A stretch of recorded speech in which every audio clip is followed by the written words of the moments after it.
of the most intriguing stories from the American experience happen to involve the Mafia and organized crime.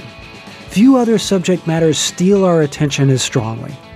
But when it comes to instances of country music interfacing with the Mafia, the examples are very, very slim. The mob and country music are just on two very polar opposite sides of the cultural spectrum. But there is one instance, actually it's a couple of instances, where major mainstream modern-day country music franchises got swept up in the business of a mafioso type, and along with local property owners, vendors, and others, ended up getting fleeced to the tune of millions of dollars total. This is the story of the Mobster and the Toby Keith and Rascal Flatts restaurant franchises.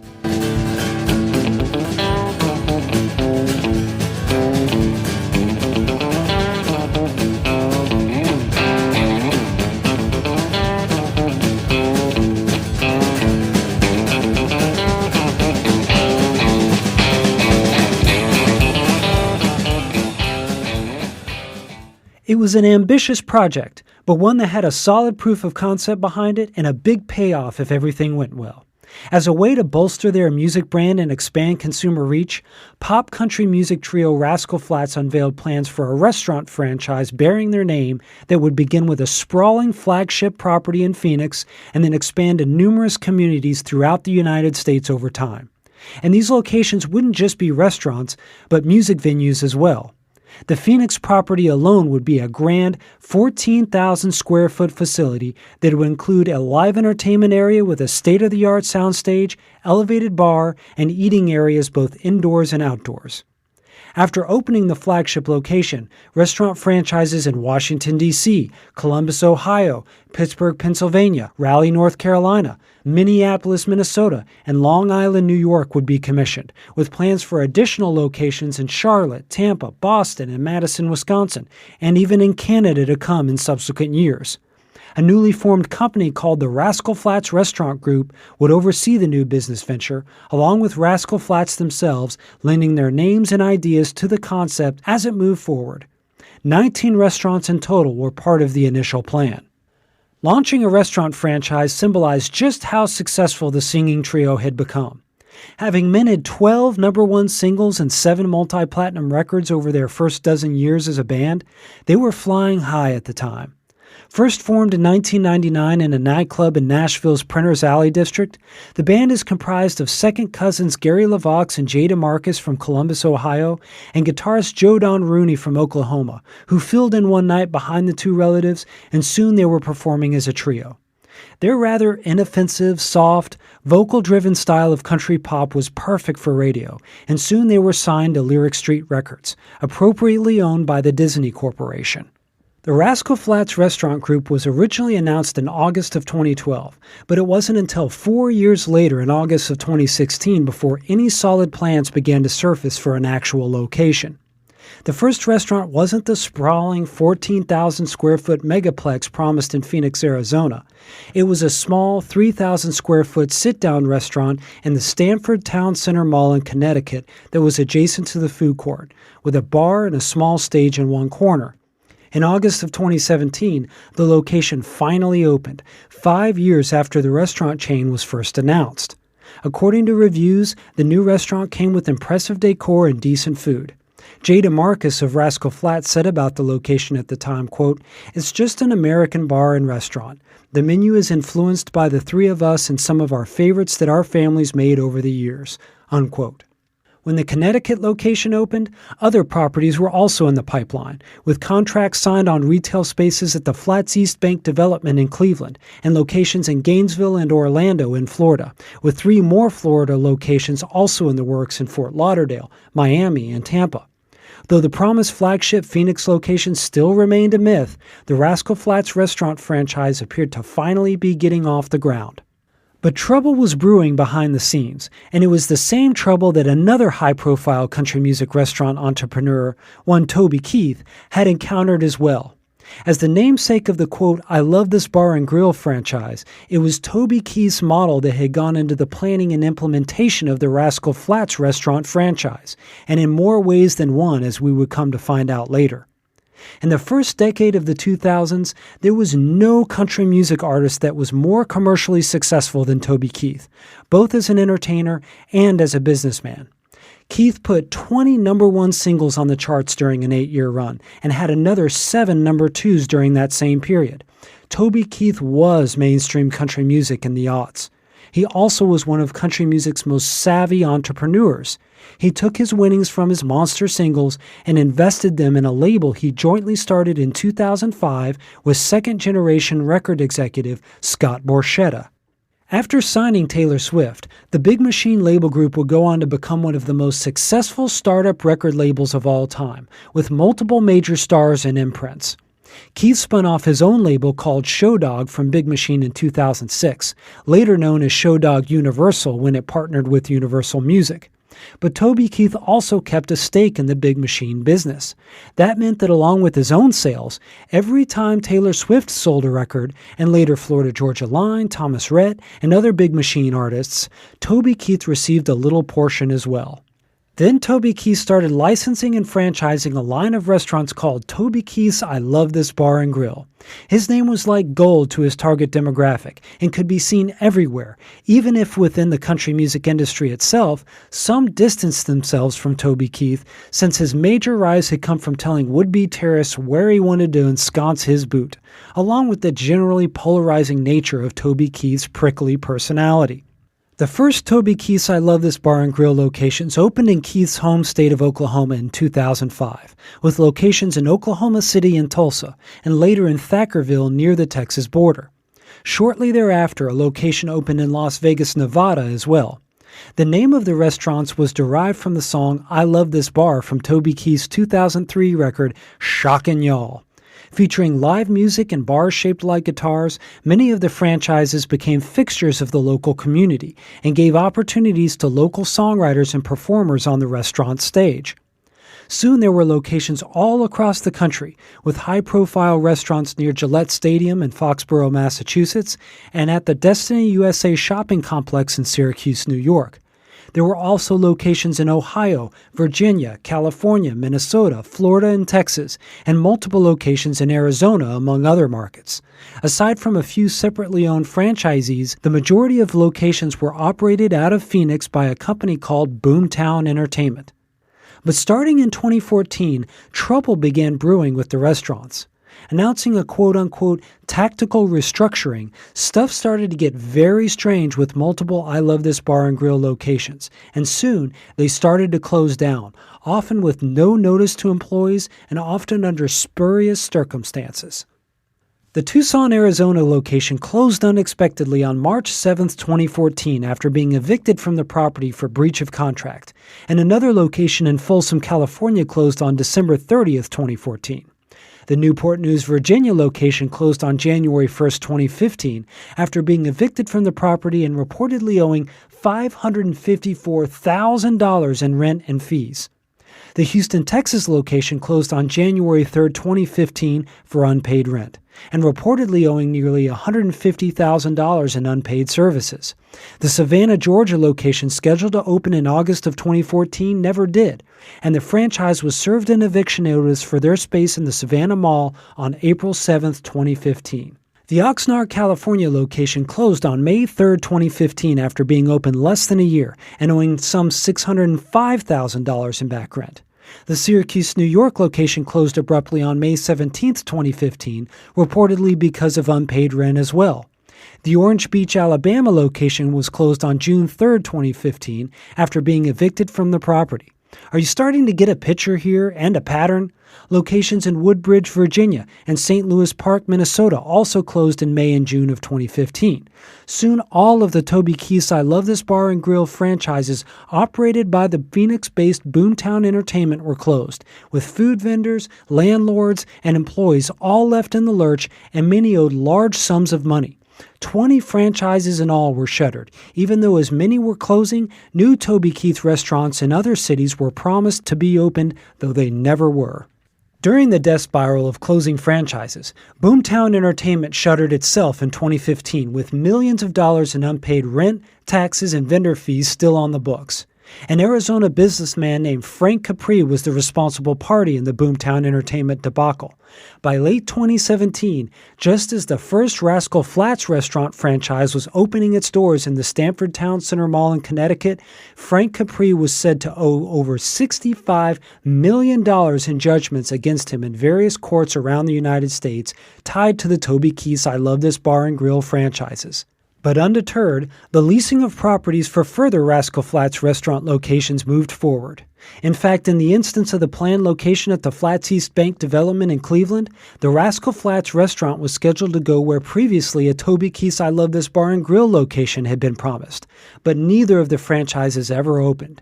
In fact, no other Rascal Flatts locations ever opened aside from the first one, including the proposed Phoenix Megaplex, while the original Rascal Flatts restaurant in Connecticut closed down in July of 2018, less than a year after it had opened.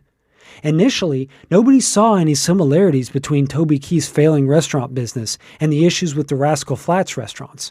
Why would they?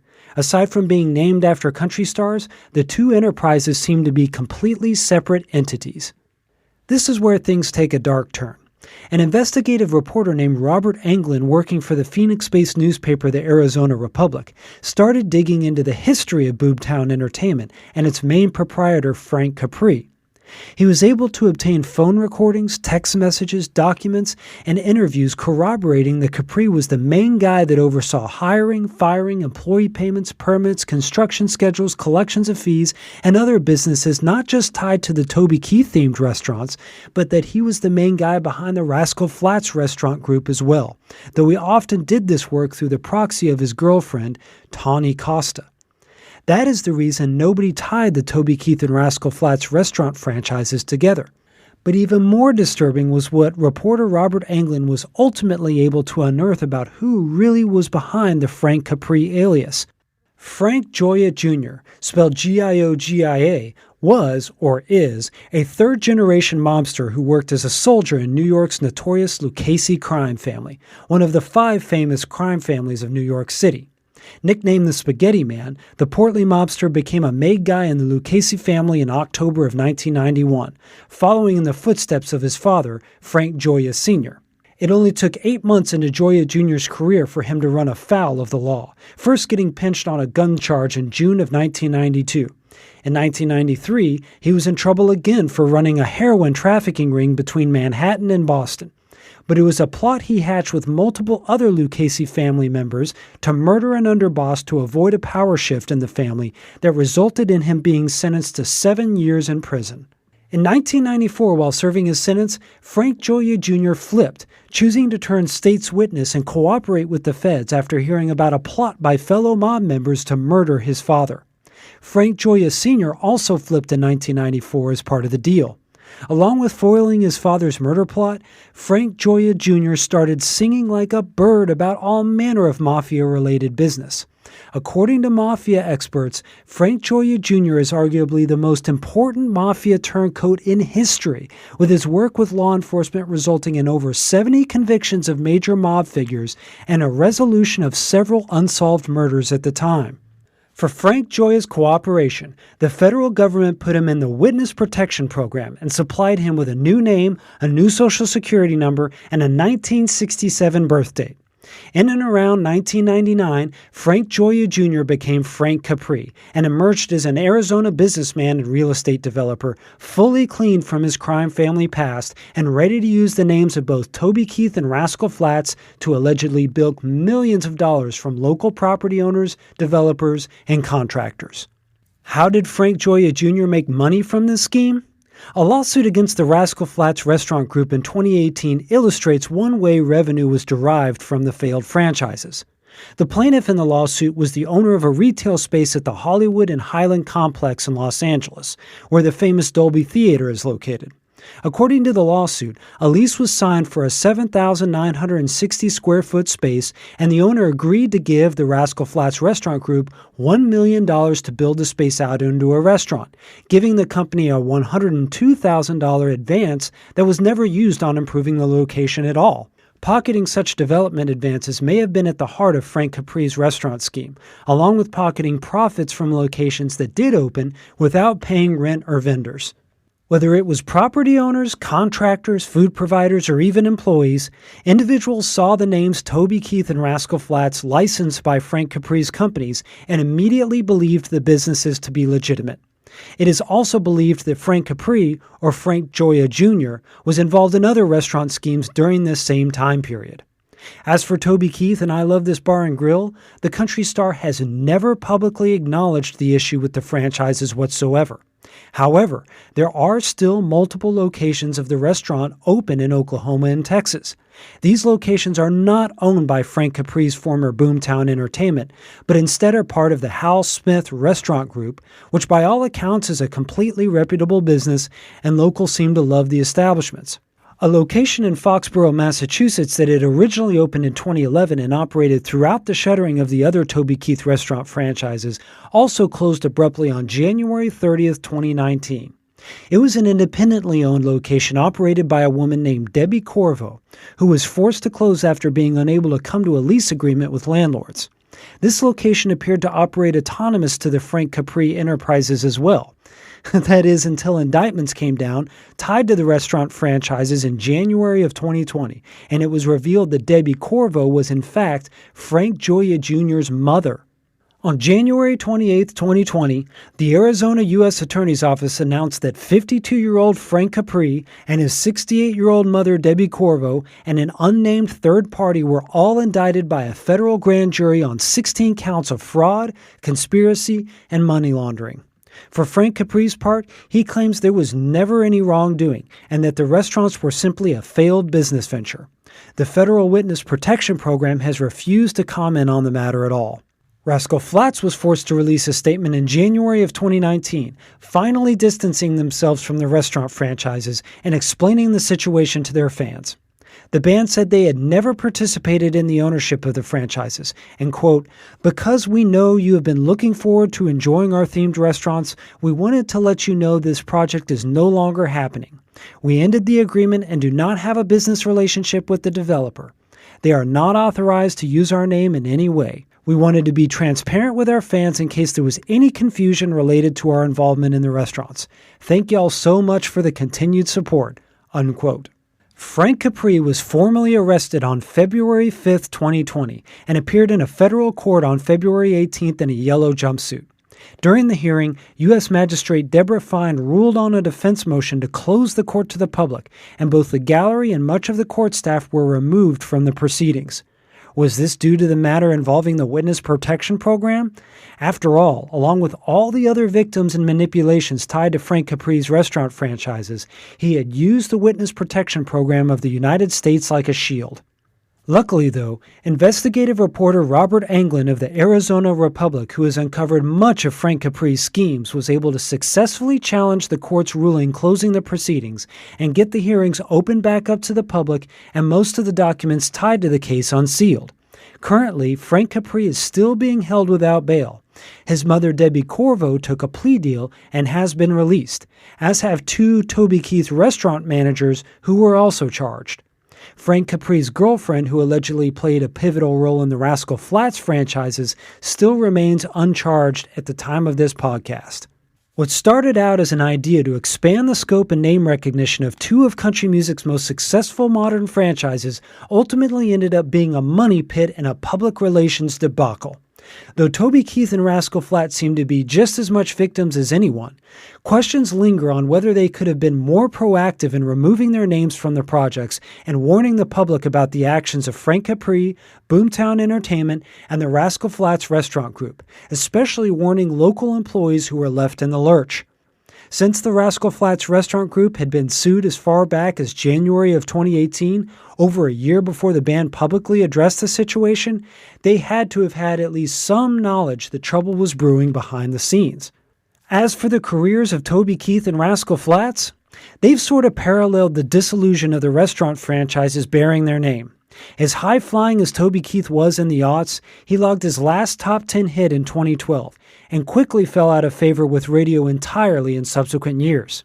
His Showdog Universal label, though still around, has lost more stars than it has signed in recent years, and the only major artist remaining on the label is Toby Keith himself, a far cry from the successes Big Machine Records has found.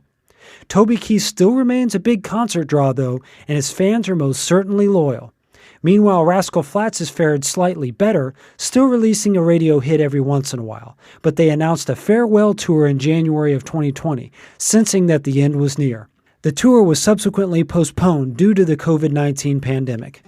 As for other big mainstream country music performers who may have licensed out their names or opened up restaurants themselves, especially the ones you see when you go down to Lower Broadway in Nashville where they seem to be on every corner, have there ever been any shady dealings there?